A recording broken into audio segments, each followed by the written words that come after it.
شادی میں بھات دینا یہ ایک کنایا ہے. بھات دینا بطور خاص جو ہے یو پی کے اندر اس لفظ کو استعمال کیا جاتا ہے کہ ہماری بہن کی بیٹی کی یا لڑکے یا بھائی کے لڑکے کی یا لڑکی کی شادی ہے تو اس کے اندر کہتے ہیں کہ بھات دیا، یعنی کچھ سامان وغیرہ پیسے کی شکل میں دیا جاتا ہے، تو اس کو شادی میں کہتے ہیں بھات دینا.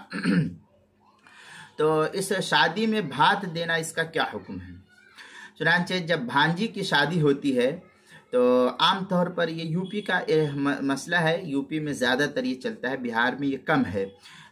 بطور خاص ایک صاحب نے جو ہے بجنور کے تھے، انہوں نے کہا کہ ہماری بھانجی کی شادی ہے، بھات دینا. تو میں نے ان سے پوچھا کہ بھات کیا ہوتا ہے؟ تو انہوں نے کہا کہ ماموں اور دیگر جو ننھیالی رشتہ دار ہوتے ہیں ان کی طرف سے بھات کی رسم ہوتی ہے، جس میں کپڑے، جوڑے، استعمالی چیزیں، نقدی اور بہت سارا سامان جو ہے انہوں نے بتلایا کہ یہ سب چیزیں دی جاتی ہے.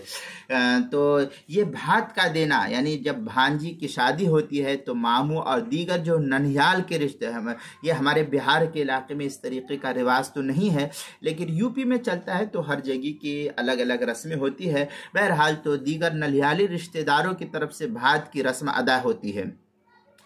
بھات میں ہوتا ہے کہ جس میں جوڑے، کپڑے، استعمالی چیزیں، نقدی اور دیگر سامان ماموں اور ممانیوں کی طرف سے بھانجی کو دیا جاتا ہے، اور نہ دینے پر زندگی بھر شکوہ شکایت ہوتا رہتا ہے کہ آپ نے ہم کو بھات نہیں دیا ہے. یہ محض ہندوانہ رسم ہے، شریعت سے اس کا کوئی تعلق نہیں ہے. البتہ رسم منائے بغیر بھانجی کے ساتھ صلہ رحمی کرنا کہ ہماری بہن کی بیٹی ہے، ہماری بھانجی ہے، ہماری رشتہ دار ہے، تو ہم اگر اس کو یوں ہی دیتے ہیں رسم کو مٹانے کے لیے اور یوں ہی صلہ رحمی کے لیے اپنے رشتہ دار ہونے کی وجہ سے اس کو دے رہے، تو ایک امر مستحسن ہے، بہتر عمل ہے.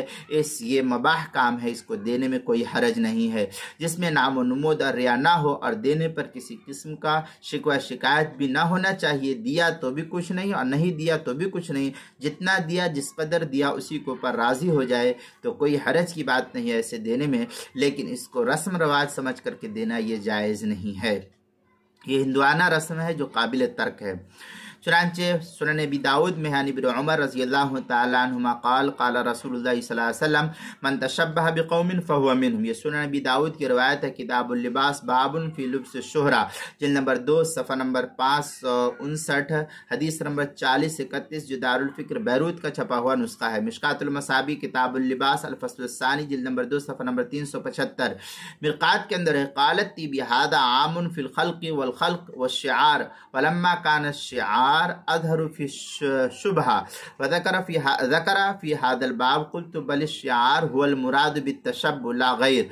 اس طریقے کی عبارت ہے مرقات المفاتیح کے 8ویں جلد صفحہ 155، حدیث نمبر 4347، جو 4347، جو مکتبہ رشیدیہ کا چھپا ہوا نسخہ ہے.